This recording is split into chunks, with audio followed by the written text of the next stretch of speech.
So you want to really get how to like totally thrive as a loner, Yeah. right? You sent us thriving as a loner, embracing your solitude and living fully. Yeah.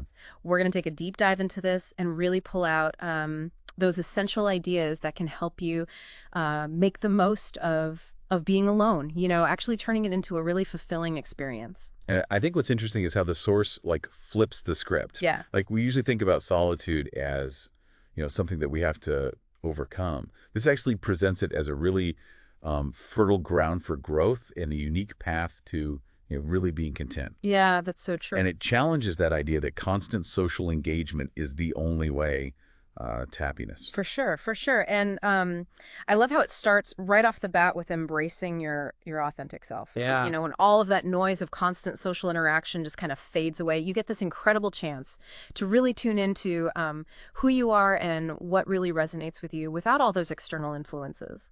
Exactly, yeah. You can hear your own inner voice more clearly. Yeah, totally. The article suggests actively pursuing your interests, Oh, yeah. I love that. whether that's, reading or delving into a new subject or even creating something. And that's like such a powerful way to really uncover and nurture your genuine passions, free from needing any external validation. Not without needing anybody else to say, good job, or I like that, or that's cool. Yeah, exactly. Totally. And on that note, like, I think it's interesting how it connects alone time to really unlocking your creative potential. Right. How many artists and thinkers have found like their best ideas in moments of solitude? Like, think about it. Yeah, I mean, it makes sense, right? It's like that quiet space almost allows your mind to connect ideas in really novel and surprising ways. When you're not trying to, navigate all the demands of your social life, your mental resources can be fully directed towards those creative endeavors. Yeah, that's so true. So the article also highlights the importance of regularly setting aside time for these activities, whether it's traditional art or even the act of building something or even just learning on your own. It's all part of it. I think it's so interesting too how this might seem straightforward, but the article really emphasizes developing your inner peace. Like, that's a significant benefit. Yeah.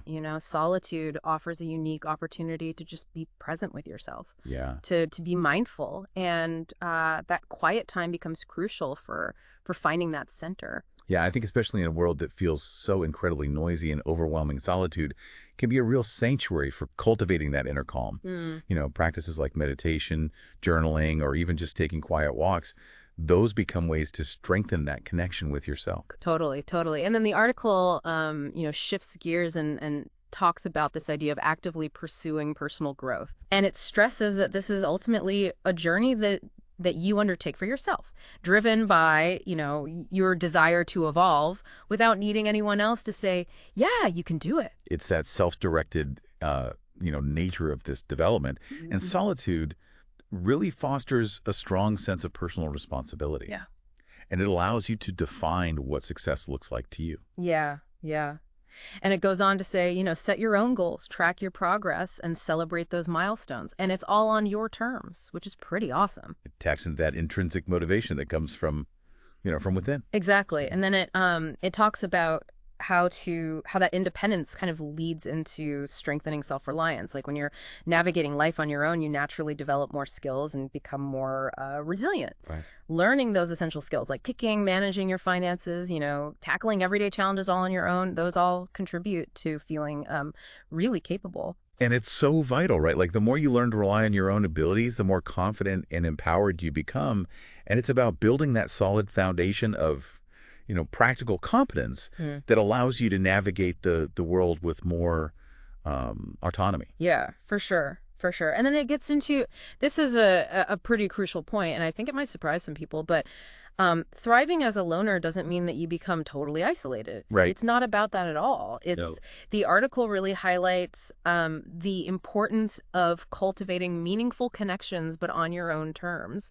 And it's about prioritizing quality over quantity. in your relationship. Yeah, exactly.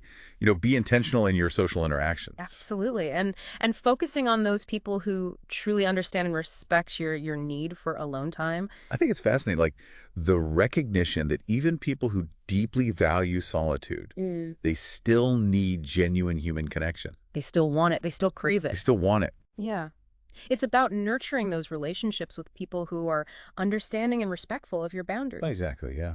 And I think that leads perfectly into this idea of really reframing how we view solitude. Yeah. So instead of looking at it as a negative, saying I'm alone, the article wants us to see it as empowering. Like I'm free to choose. Yeah, Yes. I'm Yeah. free to choose.